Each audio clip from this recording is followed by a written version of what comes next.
مواجہہ شریف کے سامنے یا قدمین شریفین کے سامنے وہاں پر قرآن مجید کی وہ آیات کہ جس میں نبی پاک علیہ الصلوۃ والسلام سے خطاب ہے، ان سب آیات کو اگر اپنے ذہن کے اندر یوں دہرائیں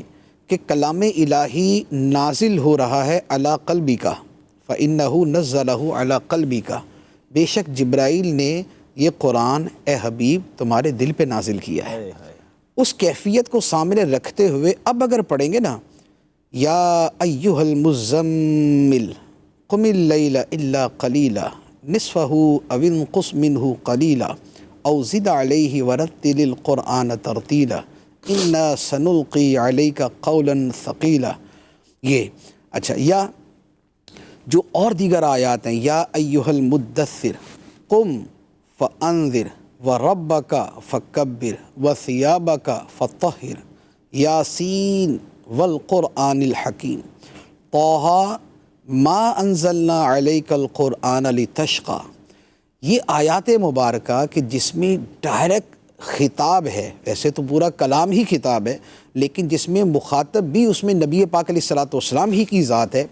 یہ آیات اگر اس کیفیت کے اندر پڑھے تو جو اس کا لطف اور اس کی روحانیت اور جو اس کے معانی کھلتے ہیں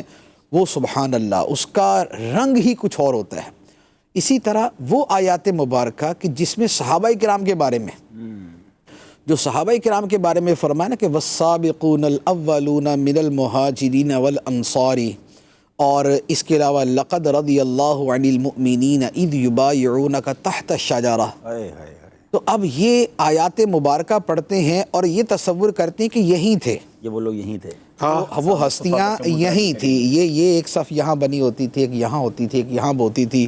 یہ سیدنا صدیق اکبر رضی اللہ تعالیٰ عنہ ہے، یہ عمر فاروق ہیں، یہ عثمان غنی ہے، یہ مولا علی ہیں، وہ کونے پہ عبداللہ بن مسعود ہیں، ادھر عبداللہ بن عباس ہیں، یہ حضرت ابو دردہ ہیں، وہ حضرت ابو ذر ہیں، یہ اصحاب صفہ ہیں، یہ ان کی کلاس لگی ہوئی ہے، وہ اپنا درس وہ قرآن مجید کی صورتیں پڑھ رہے، سن رہے، سنا رہے، شرعی مسائل ایک دوسرے کو بتا رہے ہیں۔ یہاں پر جو ہے وہ لوگ جو ہے وہ کوئی ان کے لیے کھانا لے کے آ رہا ہے، وہ کونے پہ حضرت ابو ہریرہ حدیثیں یاد کر رہے ہیں اور وہ دوسروں کو یاد کروا رہے ہیں۔ اب اس پورے تناظر کے اندر جب قرآن مجید کی وہ آیا جو انہی ہستیوں کے بارے میں، جن سب کے بارے میں فرمایا وَكُلًّا وَعَدَ اللَّهُ الْحُسْنَى، ان سب سے اللہ نے جنت کا وعدہ کر لیا، سب سے بھلائی کا وعدہ کر لیا، تو یہ آیات پڑھنے کا جو لطف وہاں ہے نا وہ شاید کسی اور جگہ وہ نہیں آ سکتا۔ سورہ حجرات کے اندر بھی جو نبی پاک علیہ السلام کی جو حجروں ہی کا تذکرہ ہے نا، ان الذین یغضون اصواتهم عند رسول اللہ اولئک الذین امتحن اللہ قلوبهم للتقوی، بے شک وہ لوگ کہ جو رسول اللہ کی بارگاہ میں اپنی آوازیں پست رکھتے ہیں، یہی تو ہیں جن کے دل اللہ نے تقوی کے لیے منتخب کر لیے ہیں۔ یہ وہاں لکھی بھی ہوئی ہے، یہ وہیں پر لکھی ان الذین ینادونک من وراء الحجرات اکثرهم لا یعقلون، یہ جو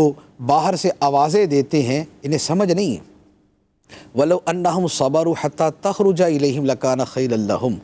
اگر یہ باہر ویسے ہی کھڑے رہتے نہ آواز دیتے نہ دروازہ کھٹکھٹاتے، حتی تخرج الیہم، یہاں تک کہ آپ ہی تشریف لاتے، آدھے گھنٹے بعد، 1 گھنٹے بعد، 2 گھنٹے بعد، 4 گھنٹے بعد،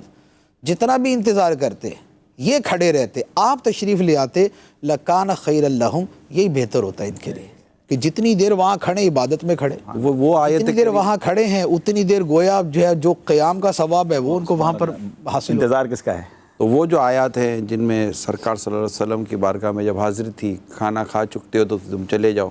جی جی یہ بھی اسی مقام پر بھی نازل ہوئی ہوگی، یہ بھی اسی وہی حجرات مبارکہ ہے نا جہاں کے حوالے سے ہے کہ جو ہے وہ جب کھانا کھا لو تو فوراً وہاں سے چلے جاؤ